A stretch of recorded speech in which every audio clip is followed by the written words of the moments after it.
ये गुण हिंदी में किशोर गण के रूप में जाना जाता है और वे एक व्यक्ति के चरित्र को निर्धारित करने में आवश्यक हैं।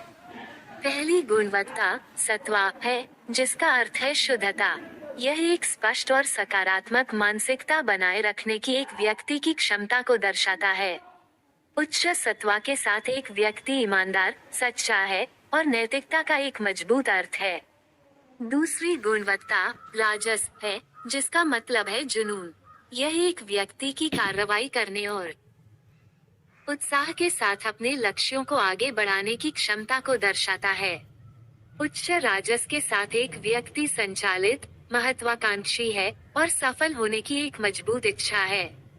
तीसरी गुणवत्ता चैम्प है, जिसका अर्थ है अज्ञानता। यह नकारात्मक प्रभावों का विरोध करने और आत्मनियंत्रण बनाए रखने की एक व्यक्ति की क्षमता को दर्शाता है।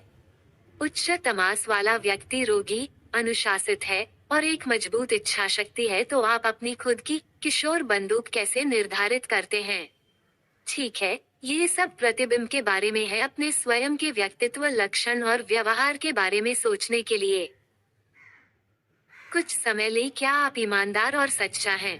क्या आपको सफल होने की एक मजबूत इच्छा है? क्या आप नकारात्मक प्रभावों का विरोध कर सकते हैं?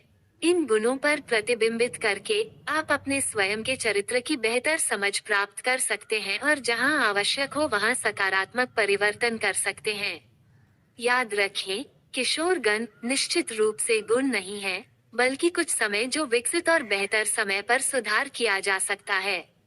तो अपने आप को किशोर गण पर प्रतिबिंबित करने के लिए कुछ समय लें और अपने आप का सबसे अच्छा संस्करण बनने की कोशिश करें। कि आप 3 प्रमुख गुणों को देखकर किसी के चरित्र का आकलन कैसे कर सकते हैं।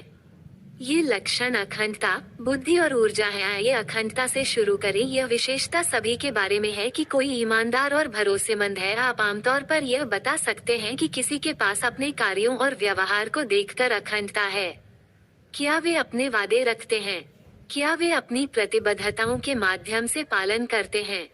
यदि जवाब हाँ है, तो उनके पास संभवतः एक उच्च स्तर की अखंडता है।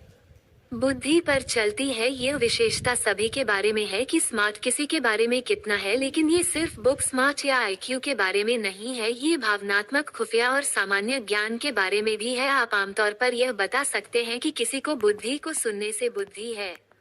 क्या वे उचित व्याकरण और शब्दावली का उपयोग करते हैं? क्या वे तार्किक तर्क बनाते हैं?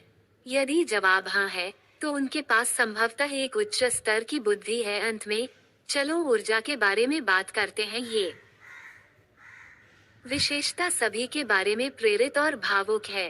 आप आमतौर पर बता सकते हैं कि किसी को अपनी शरीर की भाषा और व्यवहार को देखकर ऊर्जा है। क्या उनके पास एक सकारात्मक रवैया है? क्या वे विश्वास करते हैं? यदि जवाब हाँ है, तो उनके पास संभवतः ऊर्जा का उच्च स्तर है। तो वहाँ है। ये है। लोग इन 3 प्रमुख गुणों को देखते हुए अखंडता, बुद्धि और ऊर्जा, आप किसी के चरित्र का एक बहुत अच्छा विचार प्राप्त कर सकते हैं। बेशक ये निराश नहीं है और नियम के प्रति अपवाद है, लेकिन किसी के चरित्र का आकलन करने के लिए यह एक अच्छा प्रारंभिक बिंदु है।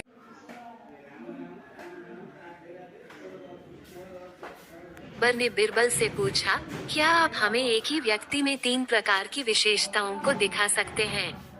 अपूर, पहले तोते, दूसरा शेर, तीसरा गधे, लेकिन आज नहीं, कल।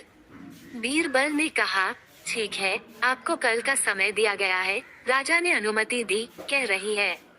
अगले दिन बीरबल ने एक व्यक्ति को पलाक्विन में लाया और उसे पलाक्विन से बाहर खींच लिया। फिर उसने एक आदमी को शराब की एक जादू दिया। शराब पीने के बाद आदमी ने राजा के साथ भीख मांगना शुरू कर दिया। हफ, कृपया मुझे माफ कर दो, मैं बहुत गरीब आदमी हूँ। बीरबल ने राजा को बताया। कुछ समय बाद तो तोते हैं। उन्होंने एक स्ट्रोक को एक आदमी को दिया और उसने शराबी राजा से कहा, हे जाओ, यदि आप दिल्ली के शासक हैं, तो हम अपने घर का राजा हैं, हमें बहुत तत्काल नहीं दिखाते हैं। बीरबल ने कहा, ये शेर की बोली है।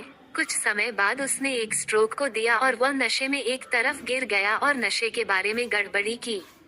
बिरबल ने उसे भरने के दौरान सम्राट से कहा, हुजूर, ये गधे हैं। राजा बहुत खुश था।